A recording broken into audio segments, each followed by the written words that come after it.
하나님의 말씀 함께 교독하도록 하겠습니다. 사도행전 6장 1절에서 15절까지의 말씀입니다. 우리 옆에 사람들을 보면서 누가 천사의 얼굴인지 한번 확인해 보시기 바랍니다. 누가 천사의 얼굴이고 누가 우리말로 거시기 얼굴인지 한번 보시기 바랍니다. 천사의 얼굴이 있나요? 많네요. 일부 예배 때는 아무도 말을 안 했어요. 천사 얼굴 있습니까? 물어보니까 누구도 대답을 안 하더라고요. 1883년에 한 사람이 죽고 나서 며칠 후에 영국에서 엄청난 법안 하나가 통과가 되는 일이 있었습니다. 사실 이때까지 영국은 190여 척에 달하는 배를 통해서 연간 4만 7천 명에 달하는 노예들을 사고 파는 노예 중개 무역을 했던 사람들이 바로 영국 사람들이었습니다. 이들은 이 노예 무역을 통해서 막강한 부를 축적할 수 있었고 그와 함께 해군력을 키울 수가 있었습니다. 이 법안이 노예 무역 이 법안이 폐지 법안이 통과가 되면서 더 이상 이제 국가적으로 노예 무역을 할 수 없게 되는 일이 있었습니다. 이 일은 한 젊은 정치인을 통해서 시작이 되었습니다. 그의 이름은 바로 윌리엄 윌버포스라고 하는 영국 사람이었습니다. 사회적으로 명성이 있고 부유한 집안에서 태어난 그런 사람이었습니다. 그리고 꽤 똑똑한 사람이었고요. 독실한 감리교 신자였던 외숙모에게 많은 신앙의 영향을 받고 자랐던 그런 사람이었습니다. 그가 1784년과 1785년 사이에 본격적으로 예수 그리스도를 알아가기 시작하며 회심하는 역사가 일어나게 시작합니다. 그 후에 그가 이런 고백을 하게 됩니다. 기독교적인 것이 아니라고 생각되는 이전에 옳지 못한 습관들을 모두 버리고 정치에 관심을 기울이게 되었다라고 고백합니다. 회심을 겪고 난 후에 수많은 믿음의 동역자들을 통해서 우리가 알고 있는 것처럼 어메이징 그레이스 나 같은 죄인 살리신을 작사했던 존 뉴턴 목사님을 만나게 됩니다. 그도 이전에는 노예 상이었어요. 노예를 잡아다가 파는 그러한 사람이 회개하며 목사로서 세워져서 그런 일들을 계속해서 했던 사람인데 그와 많은 교제, 그뿐만 아니라 많은 사람들과 교제하면서 정치에 대한 그런 환멸을 느끼고 있던 그때에 다시 한번 하나님의 부르심이 무엇인지를 깨닫고 정치 일선에 나가게 됩니다. 1787년에 28세의 영국의 하원 의원에 당선이 됩니다. 그 이후에 일기에 그가 이렇게 썼어요. 전능하신 하나님께서는 내 앞에 두 가지의 큰 목표를 두셨다. 하나는 노예 무역을 폐지하는 것이고 다른 하나는 악한 관습을 개혁하는 것이었다라고 씁니다. 윌리엄 윌버포스가 하나님을 만나고 성령님과 동행하면서 그의 인생이 이제 정치인으로서 화려한 그러한 삶을 사는 것이 아니라 그가 예수님을 만나면서 갖게 된 노예 무역의 폐지와 함께 악한 관습을 바꾸는, 변혁시키는 그러한 일에 온 정치력을 다하는 사람이 바로 윌리엄 윌버포스가 되었습니다. 그의 인생에 항상 동행했던 성령 하나님을 통해서 그가 능력을 얻고 그와 동행함으로 말미암아 그가 다른 모든 것을 다 뒤로하고 자기에게 맡겨진 이 두 가지 사명을 죽을 때까지 일을 감당하게 됩니다. 그가 죽고 난 며칠 후에 완전히 노예 무역 폐지 법안이 통과가 되면서 영국은 더 이상 사람을 주고 파는 그러한 일을 감당하는 나라가 되지 않았습니다. 말 그대로 신사의 나라가 되기 시작했던 것이죠. 윌버포스가 있기 전 1700여 년 전에 한 사람이 짧고 굵게 하나님 앞에 쓰임받고 이 땅을 떠났던 한 사람을 보게 됩니다. 그의 이름은 스데반이라고 하는 사람입니다. 그가 사역했던 그 당시에는 교회가 예루살렘이라고 하는 유대 땅 수도 안에 세워져 있었습니다. 참 부흥하고 있던 때였어요. 그 주변에는 유대주의자들이 유대교를 믿는 많은 사람이 있었음에도 불구하고 그 교회가 예루살렘 교회가 부흥하고 있던 그런 때였습니다. 우리가 알고 있는 것처럼 교회가 성도가 믿음 안에 굳건히 세워지면 사단은 가만히 있지 않습니다. 다양한 문제를 일으켜서 교회를 무너뜨리거나 또는 한 성도를 주저앉게 만드는 일이 있다는 것이죠. 예루살렘 교회에도 그런 문제가 작은 문제 하나가 일어나기 시작을 했습니다. 그 당시에 과부가 교회 공동체 안에 세워져 있는데 이 과부를 구제하는 일을 사역을 하게 됩니다. 하지만 특정한 부류의 어떤 과부들이 계속 이 구제에서 빠지고 밀리게 되는 일이 발생을 했어요. 이로 말미암아 교회가 두동강이 나기 직전 그러한 상태까지 가게 되었다는 것이죠. 이를 보고 12사도가 이제 더 이상 교회가 무너지는 것을 볼 수 없으니까 특단의 조치를 취하게 됩니다. 기도하며 하나님의 인도하심을 구한 가운데 7명의 집사를 세워서 구제와 봉사와 복음 전파하는 일에 전념하게 하게 하고, 사도들은 말씀 전파와 그리고 기도하는 일에 전념하겠다라고 이런 어떤 방법을 세워서 이 문제를 해결하게 됩니다. 그 문제가 해결되자 우리가 7절에서 볼 수 있는 것처럼 하나님의 말씀이 점점 왕성하여 예루살렘에 있는 제자의 수가 더 심히 많아지고 허다한 제사장의 무리도 이도 즉 믿음에 복종하는 역사들이 일어나기 시작합니다. 주목해 보아야 할 것은 허다한 제사장의 무리가 믿음의 공동체 안으로 들어오기 시작했다는 것을 우리가 주목해 볼 수 있어야 합니다. 제사장이 어떤 사람입니까? 레위 지파에 속해 있던 사람이요, 이 당시 여전히 진행되고 있던 제사 제도를 감당하던 그러한 유대주의 사람들이었습니다. 그들이 믿음 안에 예수 앞에 돌아오는 일이 계속해서 일어나고 있었다라는 것입니다. 사실 작은 문제라고 말씀을 드렸지만, 그러나 이 문제가 해결되기 위해서는 기본적으로 해결돼야 될 여러 문제가 갖고 있었던 그러한 때였습니다. 자칫 잘못하면 교회가 두동강 날 수 있는 그러한 때였는데, 이 중요한 문제를 해결하기 위해서는 첫 번째는 언어적 차이를 극복할 수 있어야 돼요. 우리가 말씀에서 봤지만 헬라파 유대인 그리고 히브리파 유대인 두 부류가 있다는 것을 발견하게 되죠. 예루살렘 교회는 이 두 부류의 사람들이 주로 살고 있었고 믿음의 공동체를 이루고 있었습니다. 헬라파 유대인 중에 과부들이 좀 있었습니다. 그 과부들이 이 구제 가운데 자꾸 빠지는 일이, 의도적으로 배제시켰는지 어떤지는 모르지만 계속해서 구제함을 받지 못하는 그러한 일이 있었어요. 여러분 아시지만 이 당시에 과부나 고아나 이런 사람들은 정말 먹고 살기가 참 힘든, 생명을 부지하기가 너무 힘든 그러한 시대였습니다. 자신의 몸을 팔아 생계를 유지하던, 길거리에 나앉아서 구걸을 하던, 아니면 그렇게 굶어 죽던 그런 몇 가지 선택이 없는 그러한 시대에 살던 사람이 이 과부였습니다. 그런데 자기와 함께했던 이 헬라파 유대인 중에 속해 있던 여러 과부가 이 구제에 계속해서 누락되는 사건이 계속 발생하는 것이죠. 처음엔 별 문제 아니었지만 시간이 흐를수록 이 문제는 점점 헬라파 유대인과 히브리파 유대인으로 갈라지기 시작합니다. 이 헬라파 유대인이라는 사람은 유대 땅을 벗어나서 살던 유대인들을 말하는 거예요. 다른 지역에서 어떤 시기든 끌려가던, 자기가 원해서 다른 지역에 살던, 유대 땅에서 살지 않는 다른 문화권에서 살던 유대의 사람들을 말하는 것입니다. 그 당시에는 헬라어가 주로 주 공용어였어요. 다른 말로 하면 이 헬라파 유대인들은 헬라어를 주로 사용하는 사람들이었다는 것입니다. 자기의 모국어였던 히브리어나 아람어를 잘 사용하지 못하는 그 정도의 사람이었고요. 또 히브리파 유대인들은 유대 땅에서 눌러앉아 살고 있던 사람으로서 주 언어가 바로 히브리어나 아람어였습니다. 헬라어는 로마가 지배하고 있었기 때문에 어느 정도 말을 하거나 알아들을 수 있었지만 주된 언어는 아니었다는 거예요. 이 예루살렘 믿음의 공동체 안에 이 두 파가 있었어요. 언어적 결함이 있다는 것입니다. 저도 5년 6개월 동안 미국에 살아봤지만 이 언어라는 것이 이 사람과 접촉하고 사람과 마음을 나누는데 굉장히 중요한 도구예요.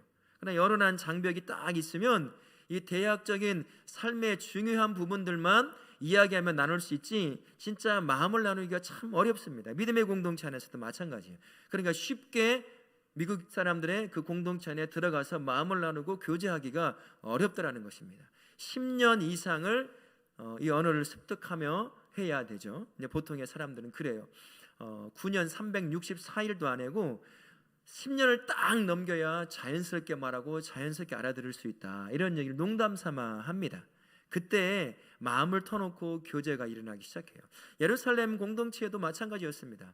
다른 문화권에서 살고 다른 언어권에서 살던 사람이 유대 땅에 들어와서 예수님을 믿고 그 안에 공동체를 이루었지만 언어적 차이를 참 극복하기가 힘들었던 것 같아요. 그래서 어떤 이유에서인지 이 헬라파 유대인에 속해 있던 과부들이 자꾸 이 구제에 빠지게 된 것입니다. 또 한 가지는 문화적 배경입니다. 헬라파 유대인들은 여러 문화권에 살아왔던 사람들이에요. 그러다 보니 여러 사상들, 여러 철학들, 종교적인 것들을 많이 경험했던 사람들입니다. 그러다 보니 눈이 많이 열려 있어요. 귀가 많이 열려 있어서 이것저것 많이 듣고 그리고 받아들일 수 있는 마음의 준비가 잘 되어 있는 사람들이었다고 한다면, 히브리파 유대인들은 유대 땅에 갇혀서 살았기 때문에 유대주의에 그냥 그 사이에 살고 있었던 사람들입니다. 그러다 보니까 다른 사람을 받아들이는데 굉장히 큰 무리가 조금 있었지 않았나, 그런 생각을 해봅니다. 우리 공동체도 마찬가지예요. 우리 공동체에서 10년, 20년, 몇 년 함께 했던 사람들이 서로 어울리고 교제하는 것과 새로운 사람이 들어와서 함께 교제하는 일은 정말 힘들어요. 그래서 이 교회를 한번 옮긴다는 게 정말 마음을 먹고 각오를 하고 기도하지 않고는 정말 정착하기가 매우 힘듭니다.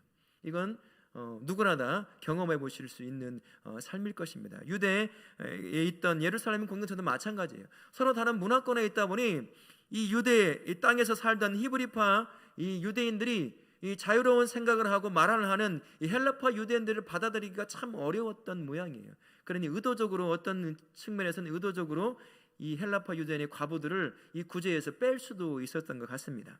또 한 가지로는 선민의 의식이 여전히 살아 있었다는 것입니다. 베드로 사도는 그가 환상을 보고 사도 바울에게 책망을 듣기 이전까지 예수를 믿고 구원 얻는 사람들은 유대 사람이라고만 여기고 있었습니다. 하지만 오늘날 하나님께서 그에게 환상을 보여주십니다. 보따리 안에 있는 더러운 짐승들, 유대 사람들이 먹지 못하는 짐승들을 막 먹으라고 하나님께서 강요하는 그런 환상을 보여주심을 말미암아, 이제 이 복음은 유대 사람에게만 있는 것이 아니라 이방인에게도 열려있다는 사실을 그때서야 깨닫고 이방인들을 받아들이기 시작을 한다는 거예요. 그 전까지 지금 여전히 예루살렘 공동체 안은 이 선민의식에 사로잡혀 있었던 것입니다. 그래서 헬라파 유대인들을 바라보면 마치 이방인을 바라보듯 했던 것 같아요. 그래서 쉽게 자기의 한 사람으로 받아들이지 못하는 일이 있었다는 것이죠. 또 한 가지로는 이 문제를 해결하도록 세움받은 7명의 집사들, 그중에 스데반이라고 하는 대표적인 집사가 사도가 아니었다는 것입니다. 사도가 어떤 사람이었죠? 예수님을 직접 눈으로 바라보고 그의 가르침을 받았던 사람들을 사도라고 부릅니다. 그러나 이들은 그 사도를 통해서 세움을 받은 집사였어요. 말의 권위가 다를 수 있었다는 거예요. 사도가 직접 말하면 굉장히 큰 반향을 일으킬 수 있는 능력 있는 권위의 말일 수 있었지만, 이 집사가 말을 한다고 한다면 그 말에 권위가 없을 수도 있었다는 것이에요. 이런 여러 가지 산적한 문제들이 있음에도 불구하고 세움받은 7집사, 특히 스데반을 통해서 어려운 문제 가운데 교회가 두 부류로 나눌 수 있는 이 어려운 시기를 이 사도 바울을 통해서, 이 스데반을 통해서 어렵지 않게 이겨나갈 수 있었다는 것이죠. 그 이유가 무엇일까? 그 이유가 무엇인가는 그 다음에 이 스데반에 집중해서 언급하고 있는 8절 이하를 통해서 우리가 찾아볼 수 있습니다. 다른 집사들은 얘기하지 않고 8절부터는 이제 스데반에게 온 집중을 다해요. 성경 자체가 스데반을 통해서 어떤 일이 일어났는지를 보여주기 위함인 것 같습니다. 스데반은 교회 공동체를 이 문제에서 잘 구해내는 것뿐만 아니라 또 유대 사회에 적지 않은 영향을 미치게 됩니다. 그것을 대표하는 말씀이 어디냐면 15절 말씀인데요. 같이 한번 읽어볼까요? 6장 15절 시작. 공회 중에 앉아있는 사람들이 다 스데반을 주목하여 보니 그 얼굴이 천사의 얼굴과 같더라. 천사의 얼굴을 바라보지도 않고 알지도 못하는 사람이 스데반을 바라보니 그 안에 천사의 얼굴을 발견한 거예요. 다른 사람이 발견한 것이 아니라, 믿음의 공동체가 스데반을 바라보면서 발견한 것이 아니라, 스데반을 억지로 끌고 와서 신문하고 잘못하면 감옥에 넣던, 죽이려고 했던 이 공회 종교인들과 이 정치인들이 스데반의 얼굴을 보니까 천사의 얼굴을 발견한 것입니다. 그를 통해서 유대 사회에 많은 영향을 미쳤다는 것이에요. 복음을 전하를 통해서 많은 사람이 예수 앞에 돌아오는 역사가 있었고, 심지어 제사장조차도 믿음 안에 돌아오는 그러한 역사가 있었습니다. 그가 가는 곳마다 기적과 표적과 기사가 많이 일어났어요. 병든 자가 살아나기도 하고 병든 자가 일어나기도 하고 죽은 자가 살아나기도 하고 많은 병고침이 일어나는 놀라운 역사들이 스데반이 가는 곳마다 선포하는 곳마다 변화와 살림이 일어났던 것입니다. 이런 삶을 살아왔던 스데반의 얼굴에 천사의 얼굴이 비춰지자 그를 죽이려고 했던 신문하고 있던 이 공회원들이 그의 모습을 보게 된 거예요. 그가 얼마나 유대 사회에 많은 영향을 미쳤는지를 이 말씀이, 이 단어가 보여주고 있다는 것입니다. 스데반이 살던 이 시대, 이 사역을 하던 시대에는 교회가 성장하고 성도가 믿음을 갖고 살기에는 그렇게 편안한 그러한 환경은 아니었습니다. 우리가 알고 있는 것처럼 유대교 사이에 교회가 하나 세워져 있는 거예요. 그 수도에 예루살렘이라고 하는 수도 안에 예루살렘 교회가 세워져서 그 안에 믿음 있는 사람들이 세워져 가고 있었다는 것입니다. 여전히 유대주의자들은 이 믿음인 예수를 믿는 자들을 이방인 취급하고 있었던 거예요. 그런 사이에 교회가 세워지고 성도가 세워지는 일 결코 쉽지 않을 것입니다. 우리가 보는 것처럼 스데반은 이후에 잡혀서 얼마 지나지 않아 돌에 맞아 순교하게 됩니다. 그리고 그로 말미암아 그 옆에서 이가 죽어도 마땅하다라고 그 안에 증인이 되었던 나중에 바울이라고 받게 될 사울이라고 하는 사람이 이 스데반을 통해서 세워지는 역사가 일어나기 시작을 한다는 것입니다. 이처럼 이 어려운 시기, 믿음의 공동체가 성장하는 만큼 핍박과 어려움은 똑같이 많아지던 이 시대에 이 스데반은 당당하게 유대 사회에 복음을 전합니다. 그가 가는 곳마다 기적과 표적이 일어나기 시작을 하고 또한 많은 사람이 주 앞에 돌아오는 그러한 역사들이 일어나게 되었다는 것이죠. 이 어려움의 핍박과 순교가 있는 이 땅에서 누가 어떻게 왜 스데반이 이러한 일을 감당할 수 있었을까 우리는 질문을 해볼 수 있습니다. 그가 능력 있는 사람이 아니에요. 조금 전에 말씀을 드렸던 것처럼 그는 평신도 사역자였습니다. 사도도 아니었습니다. 그런 그가 능력이 있어서 교회 공동체를 살려내고 유대 사회에 큰 영향을 미치며 살아갈 수 있었을까? 아니, 우리는 그렇게 생각할 수는 없을 거예요. 또 다른 그 무엇인가가 있었다는 것입니다.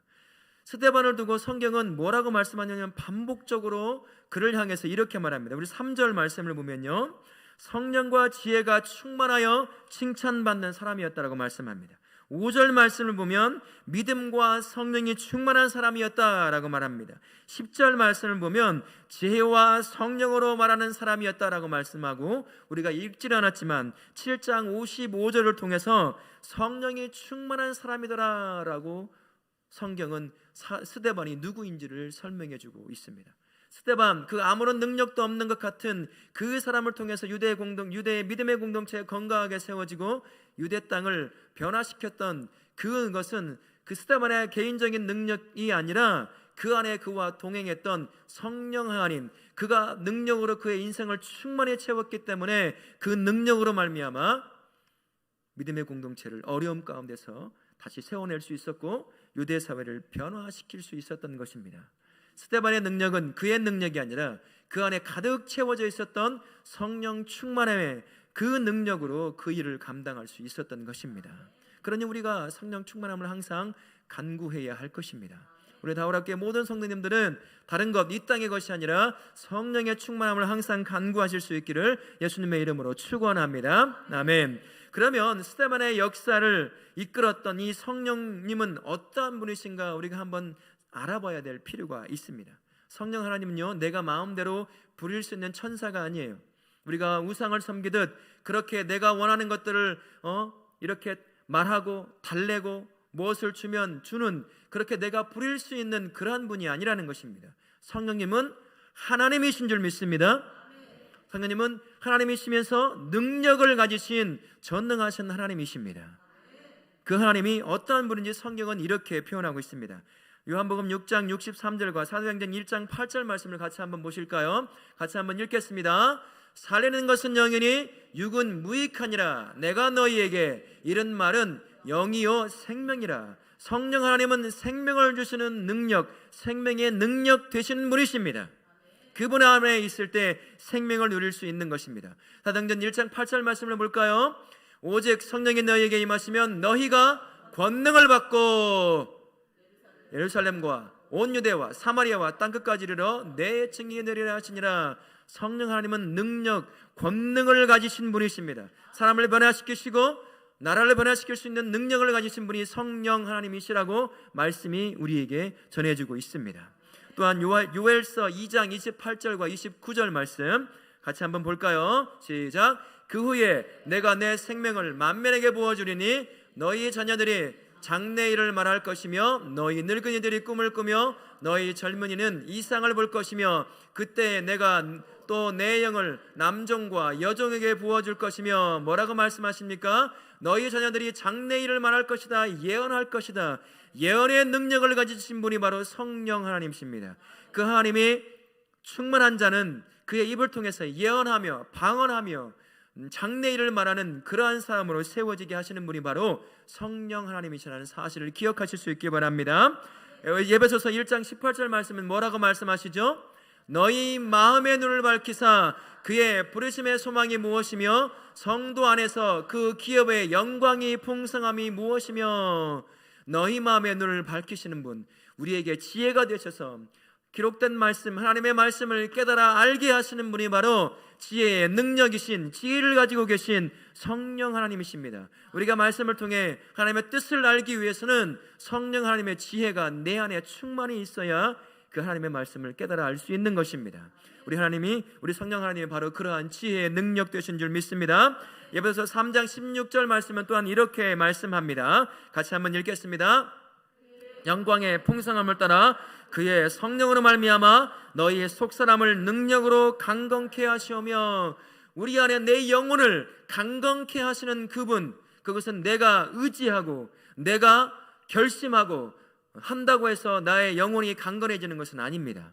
내 안에 계신 성령 하나님께서 내 안에 능력이 되어 주셔야 내 안에 있는 내 영혼이 강건함 가운데 세워지는 줄 믿습니다. 우리 성령님이 이렇게 능력이 있으신 분이십니다. 그러니 그분을 내 안에 모셔야 하겠죠. 그리고 그분이 내 인생과 내 영혼을 가득 채워서 충만함 가운데 놓여 있어야 한다는 것입니다. 그래야 성도가 성도의 삶을 살 수 있습니다. 그래서 성경은 에베소서 5장 18절 말씀을 통해서 이렇게 말씀하시죠. 같이 한번 읽겠습니다. 술 취하지 말라. 무엇으로 충만함을 받으라고요? 성령으로 충만함을 받으라라고 얘기합니다. 이 땅의 것으로 내 영혼을 채우려고 하지 말고 성령으로 충만함을 받아 성령의 지배함을 받게 될 때 성도가 성도의 삶을 살 수 있다라고 말씀하시는 것입니다. 내 능력으로 살 수 없어요. 스데반이 교회를 살려내고 유대 공동체를 살려내고 또한 그들을 변화시킬 수 있었던 것은 그의 능력이 아니라 그 안에 충만히 거했던 성령 하나님 때문에 그 일을 감당할 수 있었다는 것을 기억하실 수 있기를 바랍니다. 성령이 충만하면요, 내 안에 내가 바라지도 않았던 것, 내가 바랄 수 없었던 그런 열매들이 풍성하게 맺혀지는 것을 볼 수 있습니다. 요한복음 4장 13절과 14절 말씀에 보면 이렇게 되어 있습니다. 같이 한번 읽겠습니다. 예수께서 대답하여 이르시되 이 물을 마시는 자마다 다시 목마르려니와 내가 주는 물을 마시는 자는 영원히 목마르지 아니하리니 내가 주는 물은 그 속에서 영생하도록 솟아나는 샘물이 되리라. 성령 충만함은 영원한 만족을 주십니다. 이 땅의 것들 가져보셨죠? 올라보셨죠? 입어보시고 다 해보셨잖아요. 만족이 있던가요? 먹으면 먹을수록, 가지면 가질수록, 오르면 오를수록 더 어떤가요? 더 먹고 싶고 갖고 싶고 오르고 싶은 것이 이 땅의 것들입니다. 바닷물을 마시는 것과 똑같아요. 절대 만족할 수 없습니다. 단 한 명도 만족한다는 소리를 들을 수 없는 것입니다. 하지만 내 안에 성령으로 충만해 있으면 그분으로 말미암아 세상에 만족을 주지 못하는 것, 영원한 만족을 주신다는 것입니다. 그러니 우리가 성령의 충만함을 항상 강구해야 한다는 것입니다. 요한복음 15장 4절부터 6절 같이 한번 읽어볼까요? 나는 포도나무여 너희는 가지라. 내가 그 안에 거하면 사람이 열매를 많이 맺나니 나는 너희가 아무것도 할 수 없음이라.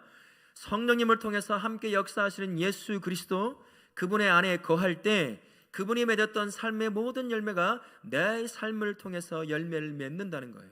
우리가 삶을 살면서, 신앙생활을 하면서 내 삶에서 어떤 열매를 맺고 계시나요? 구원의 열매를 맺고 계십니까?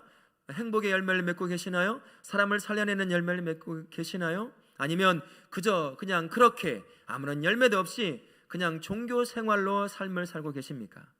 그렇다고 한다면 내 안에 성령님이 나를 지배하지 못하기 때문이에요.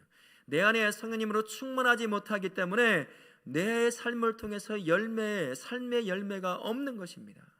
내 안에 성령님으로 충만하면 예수 그리스도가 그러셨던 것처럼 성령님으로 말미암아 내 삶에서 내가 이런 열매를 맺을 수 있을까라고 할 수 있는 수많은 삶의 열매를 맺어낼 수 있다는 것입니다. 나로 말미암아 사람이 살아날 것이고 나로 말미암아 영원한 구원을 얻는 사람이 수없이 세워지게 되는 것입니다. 아멘. 또한 갈라디아서 5장 22절과 23절 말씀을 보면 성령님과 함께하는 충만한 자는 성령의 열매를 맺는다고 했습니다. 같이 한번 읽어보겠습니다.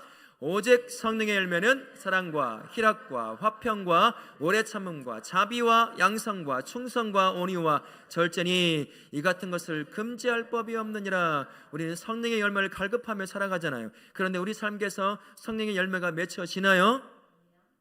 네, 아니요 라고 분명하게 대답을 하셨어요. 잘 맺어지지가 않아요. 그렇게 들었음에도 불구하고 사랑할 수 없어요. 그렇게 들었음에도 절제 못합니다. 그렇게 10년, 20년, 30년 예수님을 믿는다고 말했지만 사랑의 열매 맺질 못하더라고요. 왜 그럴까요? 내 안에 계신 성령님으로 충만해 있지 못하기 때문에요. 성령님이 충만함으로 내 안에 있는 욕망, 내 죄에 대한 욕망을 가득 눌러버려야 될 텐데 누르지 못하는 거예요. 여전히 내 것이 올라오니 그 사랑의 열매, 그 성령의 열매를 맺지 못하더라는 것입니다. 우리는 성령의 열매를 맺도록 부름받은 성도의 삶을 살아야 합니다. 그러니 성령 충만함이 내 삶을, 내 영혼을 지배하도록 하셔야 그제서야 성령 충만함을 맺을 수 있음을 우리가 믿습니다. 아멘. 또한 사도행전 1장 8절 말씀과 고린도전서 12장 8절부터 11절 말씀을 보면 이렇게 되어 있습니다. 우리 사도행전 1장 8절 다시 한번 읽어볼까요? 오직 성령이 너희에게 임하시면 너희가 권능을 받고 예루살렘과 온 유대와 사마리아와 땅끝까지 이르러 내 증인이 되리라 하시니라. 복음을 증거할 증인으로서의 삶을 살게 하신다는 것입니다. 구원의 열매를 맺게 하신다는 거예요. 우리 여기 앉아 계신 모든 성도님들 단 한 명이라도 예수께 돌아오게 한 그러한 구원의 열매를 맺어보신 분 계신가요? 손들지 마시고 속으로만 얘기하세요. 괜히 아무도 안 들 수가 있어요. 제가 목사로서 굉장히 실망할 수 있기에 손들지 마시고 속으로만 들어주시기 바랍니다. 정말 40년 50년 죽기까지 예수를 믿었다고 말하지만 구원의 열매 하나도 못 맺는 분이 정말 부족이 있습니다. 왜 그럴까요? 성령님이 내 안을 지배하지 못하기 때문이에요. 능력이 없으니까 말 한마디 하는 것도 부끄러워서 말 못하는 것입니다. 확신이 없어요. 예수 믿으라고 하는 말에 확신이 없으니까 말을 못하는 거예요. 그 안에 성령이 꽉 채워져서 그분이 내 입술의 능력이 되고 내 삶의 능력이 되며 그분을 통해 구원의 기쁨을 누리며 살아간다고 한다면 담대함으로 구원의 복음을 전할 수 있는 것입니다. 그러할 때 구원의 열매를 맺을 수 있다는 것이지요. 일단 고린도전서 12장 8절부터 11절까지 같이 한번 읽어보겠습니다. 하나님의 말씀 같이 읽겠습니다.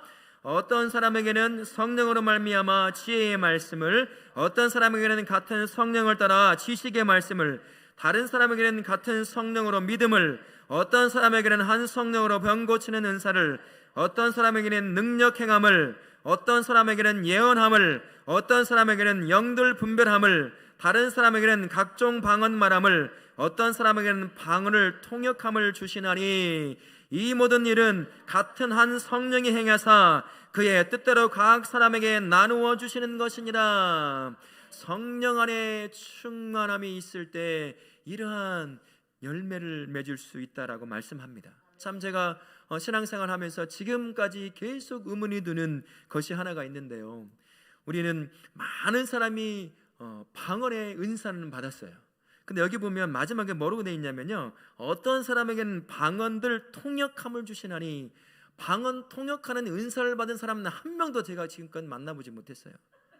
소망을 하지 않아서 그런지 아니면 뭘 어떻게 해서 그런지 이 방언 통역을 하는 사람, 정말 저는 방언하는 사람들의 그 무엇을 그 아름답게 기도하고 있을 텐데 그게 뭔지 한번 좀 알아듣고 싶어요.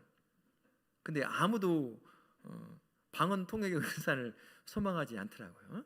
이 안에 성령님과 함께 우리 다울학교의 성도님들 중에서 방언 통역하는 은사를 소망하심으로 말미암아 우리 교회에서 방언을 하는 모든 성도님들의 방언을 통역해 줌으로 하나님께서 얼마나 기뻐하는 기도를 하고 있는지를 모두가 들을 수 있게 좀 은사를 좀 사모하실 수 있기를 바랍니다.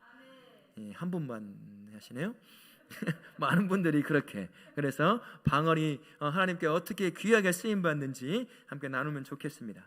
어떤 성령 하나님께 충만함을 받을 때 이렇게 큰 그러한 성도의 삶을 살아낼 수 있는 것입니다. 성령님이 내 안에 충만히 거하지 않으면 신앙생활 하는 게 재미가 없어요. 행복하지 않습니다. 그냥 종교 생활로 그대로 멈춰 있어요. 벌써 주일이 왔네. 무슨 오전 예배 9시부터 해? 무슨 새벽 예배는 맨날 있어? 이 말이 나오는 거예요. 이 안에 성령님이 충만하지 않으니까 이 모든 것이 종교 생활로 그쳐버리는 거예요. 즐거움이 없는 거예요. 기도 한번 시키면 막 난리가 나요. 왜 나 같은 사람에게 기도회를 시켰는지. 전도하자면 막 난리가 나죠. 도망가죠. 막 핑계대죠. 성령님 이 안에 충만함을 잊지 못하니까 그냥 종교 생활로 딱 멈춰 있어요. 그게 10년, 20년, 30년 죽을 때까지.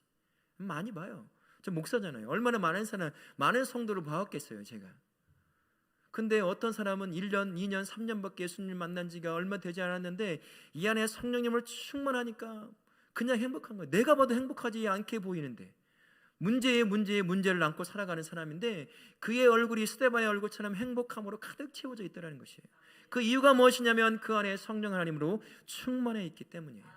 물질을, 연약함을 다 뛰어넘어 성령님이 주시는 행복함을 누리고 있기 때문인 것입니다. 그래서 성경은 지속적으로 우리에게 성령 충만함을 받으라고 계속해서 명령하시는 것입니다. 우리 다울학교 모든 성도들은 성령의 충만함 가운데 머무실 수 있기를 축원합니다. 아멘. 1950년 10월 5일 전남 무안군 증돌이라고 하는 백사장에서 총소리가 한번 났습니다. 땅 하고요. 그리고 한 여인이 쓰러졌습니다. 거기서 죽게 된 것이죠. 죽기 전에 그녀가 이런 말을 남겼어요. 아버지여, 저들에게 죄를 묻지 마시고 죄 많은 내 영혼을 받으소서라고 하고 총에 맞아 순교를 하게 됩니다. 그녀의 이름은 문중경 여자였어요. 사진에 보이죠? 전도사님으로 사역했던 분이었습니다. 문중경 전도사님을 이야기하면 결코 빼놓을 수 없는 이름들이 있어요. CCC를 한국 땅에 정착시켰던 김중곤 목사님, 이만신 목사님, 이봉성 목사님, 그리고 내적 치유를 하고 계시는 정태기 교수님을 뺄 수가 없습니다. 다 이 문중경 전도사님에게 영향을 받아 믿음의 겁으로 세워졌던 그러한 사람들이었습니다. 또 한 가지는요, 문중경 전도사님 주로 전도했던 증도라고 하는 섬이 있습니다. 지금은 한 22,000명 정도의 사람이 산다고 하더라고요. 근데 서면 이 미신들이 참 많아요. 막 그 빨간 깃발, 하얀 깃발 막 세워져 있잖아요. 그리고 뭐 배가 나갈 때마다 무당을 불러서 막 이게 푸닥거리라고 하잖아요. 그런 일 많이 해요. 근데 이 증도라는 섬에는 무당도 하나도 없어요. 토속 신앙도 없고 성당도 없습니다. 불교 사원도 하나도 없어요. 있는 거라고는 교회가 11개 딱 있는 거예요. 그래서 이 증도의 삶의 22,000명 중에 90% 이상이 예수 믿는 사람들입니다. 주일날, 일요일날 여행을 증도로 가잖아요. 밥을 먹을 곳이 없어요. 왜 그럴까요? 모두가 다 예배드리러 갔기 때문에 문을 다 닫아버려서 먹을 곳이 없는 곳이에요. 그 땅이 또 얼마나 비옥한지. 오이 하나가 얼마나인 줄 아세요? 진짜 거짓말 하나 보태지 않고 이만해요. 죄송해요, 욕이 될 수도 있는데 이만해요. 두께가 제 팔뚝만 하더라는 거예요. 마늘 하나가 얼마나인 줄 아세요? 제 주먹보다 큰 것이 있어요. 한 달을 먹어도 되는 비옥한 땅이에요. 그 땅을 만들어내는 사람이 누구냐면 연약하디 연약한 문중경이라고 하는 여자였습니다. 그는요, 부유한 가정에서 태어났어요. 17세에 결혼을 하게 됩니다. 하지만 이 남편이 그때부터 외도를 하기 시작을 했어요. 얼마나 가슴 아팠겠어요? 심지어 외도했던 그 여자가 출산할 때 그를 수발들어야 하는 수치스러운 삶까지 살았던 사람이 문중경 전도사님이었습니다. 너무나 가난하니까 목포로 나와서 싹바느질을 하면서 생계를 유지하는 사람이었어요. 아무런 삶의 희망도, 아무런 삶의 기쁨도, 행복도 누리지 못하는 여자, 그냥 죽지 못하니까 살고 있는 여자로 살아가고 있었던 사람이었습니다. 그에게 어느 날 예수 그리스도의 복음이 다 그의 마음을 차지합니다. 성령께서 그의 영혼을 확 지배하시기 시작하는 거예요. 그 안에 불일 듯 일어나는 복음에 대한 열정이 그를 가만두지 않았습니다. 그 작은 여인이, 누구에게인가 다 버림받았을 만한 그 여인이 배를 타고, 쪽배를 타고 섬과 삶을 옮가하며 복음을 전하기 시작하는 거예요. 가는 곳마다 교회를 세웁니다. 가는 곳마다 사람을 세워 구원의 길로 이끌게 하는 사람이었습니다. 여러분, 바닷가의 사나이들 얼마나 거친 줄 아세요? 욕도 잘해요. 전라남도 가면 욕으로 시작해서 욕으로 진행하다가 욕으로 끝나는 게거든요. 뭐요? 멀었어? 손님에게 그렇게 대하는 사람들이 이 바다 사람들이에요. 아주 강인한 사람들, 희롱도 당했겠죠. 그 젊은 여자가 배를 타고 옮기며 지은이 얼마나 큰 힘이 있었겠어요. 지금처럼 배가 발달된 것도 아니고 쪽배를 타고 움직였어야 될 텐데 파도며 어려움을 겪었을 것이에요. 하지만 복음에 대한 열정, 성령께서 그에게 준 그 열정을 이겨낼 수 없어서 배를 타고 삶을 돌며 교회를 세워 갔던 것입니다. 6.25 사변에는 자신이 세웠던 교회의 교회가 무너지고 성도가 죽게 되자 그 성도를 지켜내기 위해서 총칼 앞에 섰던 사람, 결국 1950년 백사장에서 총에 맞아 순교하게 됩니다. 무엇이 이 여인으로 하여금 이렇게 생명을 다해서 살게 했을까요? 진정한 성도의 모습을 살게 했을까요? 그 안에 성령 하나님이 충만하게 계셨기 때문이에요. 잘난 사람, 능력 있다는 사람, 돈 많은 사람, 권력 있다는 사람을 통해서 그렇게 하지 않으셨습니다. 다 버림받았다고 여긴 그 연약한 여인 한 여인의 성령이 그 여인의 삶을 지배하자 그를 통해 누구도 할 수 없었던 한 섬 전체를 복음화시켜서 천사의 섬이라는 별명을 얻게 만들었던 그 여인, 이 땅의 영적 흐름을 바꾸어 놓았던 수많은 영적 거장들을 세웠던 그 여인, 그의 능력에서 한 것이 아니라 그의 여인을 지배했던 성령님, 그 여인 성령님께서 충만히 그 영혼을 지배하자 그를 통해서 아무도 할 수 없었던 놀라운 역사를 일으켜 세웠던 것입니다. 그러니 성경은 우리에게 뭐라 말씀하시냐면, 명령하시냐면 성령 충만함을 받으라, 성령을 간구하라, 성령과 동행하는 인생을 살라고 말씀하시는 것입니다. 단 한 번 선한 열매도 맺지 못하고, 단 한 번 예수 믿는 것이 왜 기쁘고 행복한지도 한 번도 고백도 못하고 그저 그렇게 살아왔으니 그렇게 살아가는 아무런 행복도 느끼지 못하는 그러한 인생이 아니라, 우리는 하나님을 믿는 그 믿음으로 말미암아 세상에 주지 못하는 가장 귀한 구원의 은혜를 누리며 삽니다. 그것만으로도 우리가 얼마나 큰 기쁨과 행복을 누리며 살 수 있습니까? 근데 여러분, 입에서 행복하다, 기쁘다는 말이 쉽게 나오나요? 그렇지 않잖아요. 성령의 충만함으로 받지 않기 때문이에요.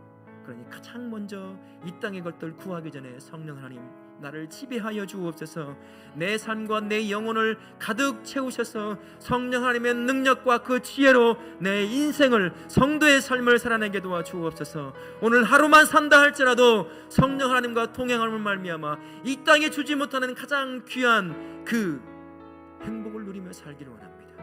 가장 복된 열매를 맺는 그러한 인생을 살기를 원합니다 라고 그렇게 고백하며 성령 하나님을 간구하실 수 있는 그러한 복된 인생 사실 수 있기를 예수님의 이름으로 축원합니다. 아멘.